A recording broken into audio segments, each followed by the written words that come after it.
students, chapter number 21, the Sale of Goods Act. Topic is types of goods, page number 192.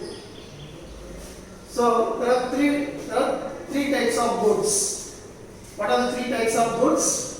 The existing goods, future goods, and contingent goods. The existing goods are subdivided into three types, namely specific goods, ascertained goods, and unascertained goods. There are three types of existing goods, but there is no subdivision in case of future goods as well as contingent goods. Before that, you should know the meaning of goods. Goods is nothing but every kind of movable properties are called as goods. Every kind of movable properties are called as goods.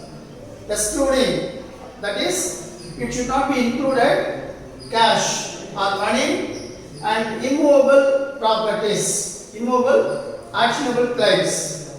For example, mortgage of immovable property, fixed deposit receipt, dividend amount, and amount due on life insurance premium, life insurance amount, and claim for rent.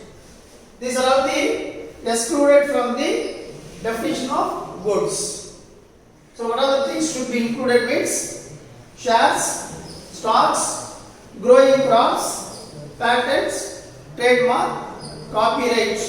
These are all example for goods. The two things are excluded, namely cash and immovable actionable claims. These two things are excluded from the definition of goods. So first of all, specific goods. What do you mean by specific goods?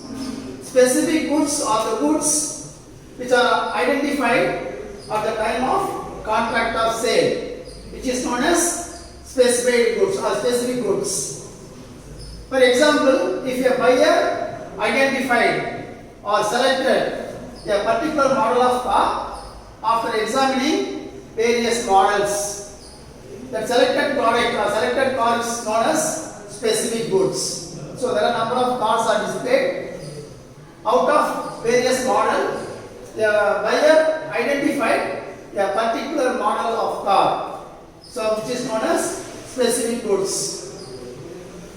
Then ascertained goods. Ascertained goods is also the same meaning or similar meaning to specific goods.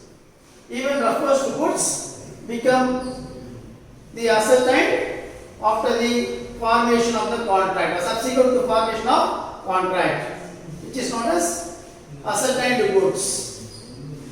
Then third one, unascertained goods. The goods which are not identified or at the time of contract of sale.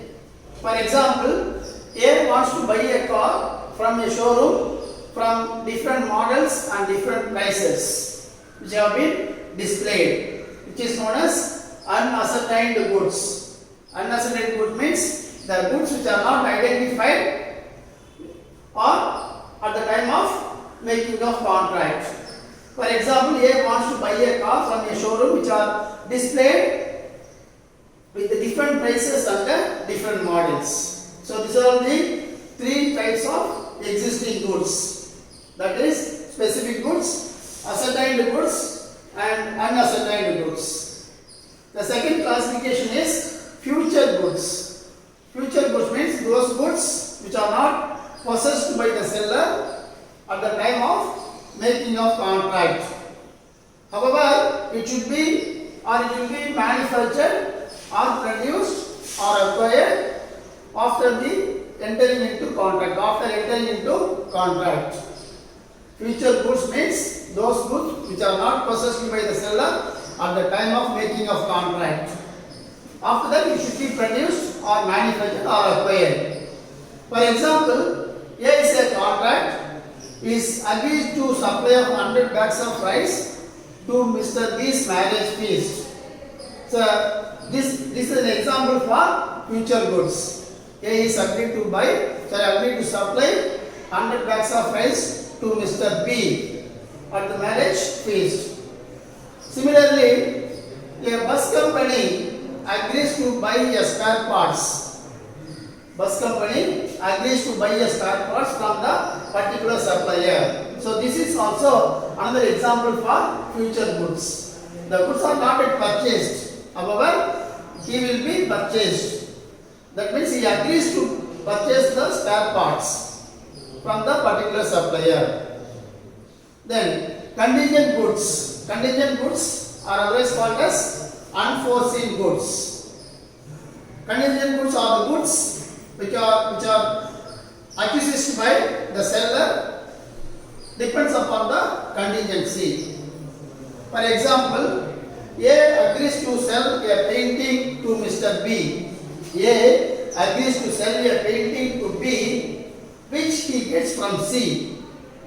So if A gets the painting from C, then only he can sell the painting to B. Here is a contingent. What is the contingent? If A gets the painting from C, then he will be sell the same painting to B. This is a contingency. Likewise, A is a rice merchant. He agrees to supply of 10 bags of basmati rice to B. A is a rice merchant, agrees to supply the basmati rice to B if he gets from Pakistan. That means what? A get the rice from Pakistan, then only he can supply the same one to the B. So here is a contingent. So here get the rice from the Pakistan, he can supply the same. Suppose A does not purchase the basmati rice from Pakistan, he cannot sell to Mr. B. So this is an example for contingent goods or unforeseen goods. So there are three types of goods. What are the three types of goods? Existing goods, future goods and contingent goods. Existing goods are subdivided into three types, namely specific goods, ascertained goods and unascertained goods. Specific goods, example, a buyer identified a car at the time of purchase of car after examining different models. So this is an example for specific goods. So unascertained goods can be ascertained even the subsequent of the formation of contract. Unascertained good means the goods are not identified when he see the different models of cars or different prices which are displayed in the showroom. The goods are not identified. That is why it is an unascertained good. Then future goods and contingent goods. So these are the three types of goods.